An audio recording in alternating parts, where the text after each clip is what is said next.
जरा विचार करून बघा, एक असं शेत जे आपल्या आजूबाजूच्या वातावरणाला स्वतःच अनुभवतंय आणि त्यावर प्रतिक्रिया पण देतंय.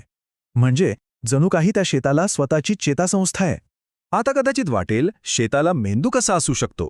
बरोबर आहे, प्रश्न थोडा विचित्रच वाटतो. पण थांबा, आजचं तंत्रज्ञान इतकं पुढे गेलंय की स्मार्ट शेती ही कल्पना आता प्रत्यक्षात उतरवत आहे. तर मग चला याच्या मुळाशी जाऊया. आपण काय करणार आहोत तर मानवी चेतासंस्थेची तुलना स्मार्ट शेतीच्या इलेक्ट्रॉनिक प्रणालीशी करणार आहोत. हो, अगदी बरोबर ऐकलंय. जसं आपलं शरीर काम करतं ना, अगदी तसंच एक आधुनिक शेत काम करू शकतं. ठीक आहे, तर या प्रवासात आपण 5 मुख्य टप्पे पाहणार आहोत. आधी बघूया, शेताची ही चेतासंस्था आहे तरी काय, मग तिची इंद्रिय म्हणजे सेन्सर्स, त्यानंतर ही इंद्रिय माहितीचं भाषांतर कसं करतात, मग त्याचे स्नायू म्हणजे ॲक्ट्युएटर्स, आणि शेवटी हे सगळं मिळून एक स्मार्ट शेत कसं बनतं ते पाहू. बरं, मग ह्या चेतासंस्थेला माहिती मिळते कुठून? सुरुवात होते त्याच्या इंद्रियांपासून. म्हणजे बघा, जशी आपल्याला बघायला, ऐकायला, स्पर्श करायला इंद्रिय आहेत, अगदी तशीच शेतासाठी आहेत सेन्सर्स. हे सेन्सर्स म्हणजे जणू काही शेताचे डोळे आणि त्वचाच आहेत. ते जमिनीतला ओलावा तपासतात, तापमान आणि आर्द्रता मोजतात, मातीत कोणती पोषक तत्व कमी जास्त आहेत ते सांगतात. एवढंच नाही तर पिकांचं आरोग्य कसं आहे हे सुद्धा पाहतात. पण इथे एक अडचण आहे.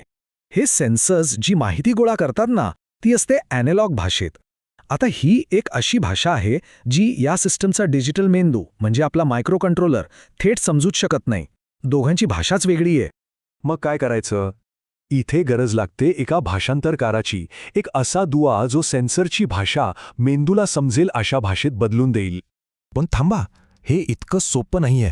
सेन्सरकडून येणारा जो कच्चा सिग्नल असतो ना, तो अनेकदा खूपच कमजोर किंवा गोंधळलेला असतो.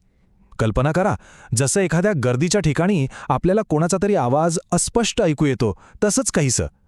त्यामुळे मेंदूपर्यंत पोहोचवण्याआधी या आवाजाला म्हणजे सिग्नलला एकदम स्पष्ट आणि मोठा करावा लागतो.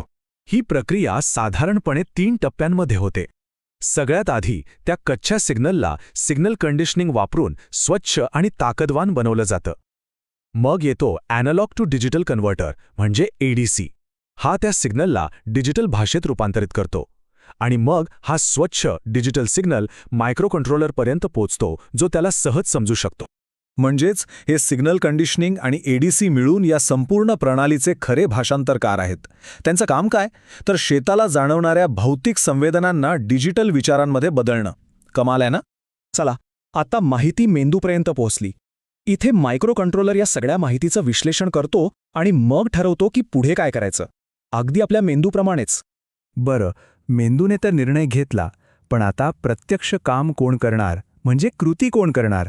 इथे येतात या प्रणालीचे स्नायू, ज्यांना आपण ॲक्च्युएटर्स म्हणतो. पण इथे एक मोठी अडचण उभी राहते. आपला मेंदू म्हणजे मायक्रो कंट्रोलर जो सिग्नल पाठवतो तो खूप कमी पॉवरचा असतो. पण जे स्नायू आहेत म्हणजे पाण्याचा पंप किंवा ड्रोन, त्यांना चालण्यासाठी खूप जास्त पॉवरची गरज असते. म्हणजे बघा, एक मायक्रो कंट्रोलरची पिन साधारणपणे फक्त 20 ते 25 मिली अँपिअर इतकाच करंट देऊ शकते. इतक्या कमी करंटमध्ये मोठे पंप किंवा मोटर्स चालवणं निव्वळ अशक्य आहे. या समस्येवर उपाय काय? तर तो आहे driver circuits. Relay, transistor, MOSFET हे घटक एका पॉवर स्विचसारखं काम करतात. ते मायक्रो कंट्रोलरकडून आलेला छोटासा सिग्नल घेतात आणि त्याच्या मदतीने ॲक्च्युएटर्ससाठी एका मोठ्या पॉवर सप्लायचा दरवाजा उघडून देतात. अगदी साध्या भाषेत एक छोटा इशारा आणि मोठी ताकद कामाला लागते. उदाहरणार्थ हे सर्व मोटर बघा. हे आहे स्मार्ट शेतीच्या स्नायूंचं एक उत्तम उदाहरण. ड्रोनच्या स्प्रेअरला अगदी अचूक ठिकाणी न्यायचं असेल किंवा सिंचनाचा एखादा व्हॉल्व्ह उघडायचा असेल तर अशीच उपकरणं हे सगळं काम करतात. पण मग या स्नायूंचा वेग कसा नियंत्रित केला जातो? इथे खूपच हुशारीची पद्धत वापरली जाते. मोटरला सतत पॉवर देण्याऐवजी आपला मेंदू म्हणजे मायक्रो कंट्रोलर तिला खूप वेगाने चालू बंद चालू बंद असे सिग्नल पाठवतो. यात चालू राहण्याचा वेळ जितका जास्त तितका मोटरचा वेग जास्त. यामुळे वेगावर अगदी अचूक नियंत्रण मिळवता येतं. आणि समजा एखाद्या स्नायूला फक्त एका दिशेने नाही तर पुढे मागे किंवा उघड बंद असं दोन्ही दिशांना काम करायचं असेल तर त्यासाठी एक खास सर्किट आहे जे विजेच्या प्रवाहाची दिशाच उलटं करतं. त्यामुळे मोटर दोन्ही बाजूंनी फिरू शकते. तर आत्तापर्यंत आपण इंद्रियं बघितली, मेंदू पाहिला आणि स्नायू कसे काम करतात तेही समजून घेतलं. आता वेळ आहे हे सगळं एकत्र कसं काम करतं ते पाहण्याची. याचं सगळ्यात चांगलं उदाहरण म्हणजे स्मार्ट ग्रीनहाऊस. इथे काय होतं तर तापमान आणि आर्द्रतेचे सेन्सर्स म्हणजे आपली इंद्रिय सतत माहिती गोळा करत असतात. ही माहिती जाते मायक्रो कंट्रोलरकडे म्हणजेच मेंदूकडे आणि मग मेंदू ठरवतो की कधी पंखे चालू करायचे, कधी हीटर लावायचे. हे पंखे आणि हीटर्स म्हणजेच आपले स्नायू. आणि हे बघा, हा आहे त्या संपूर्ण प्रणालीचा आराखडा. सगळं काही एकाच ठिकाणी. शेतातल्या सेन्सर्सकडून माहिती घेण्यापासून ते त्यावर प्रक्रिया करून निर्णय घेण्यापर्यंत आणि मग ड्रोन किंवा सिंचन प्रणालीच्या माध्यमातून प्रत्यक्ष कृती करण्यापर्यंत ही आहे शेताची संपूर्ण चेतासंस्था. आणि या सगळ्याचा अंतिम परिणाम काय? तर सोपा आहे.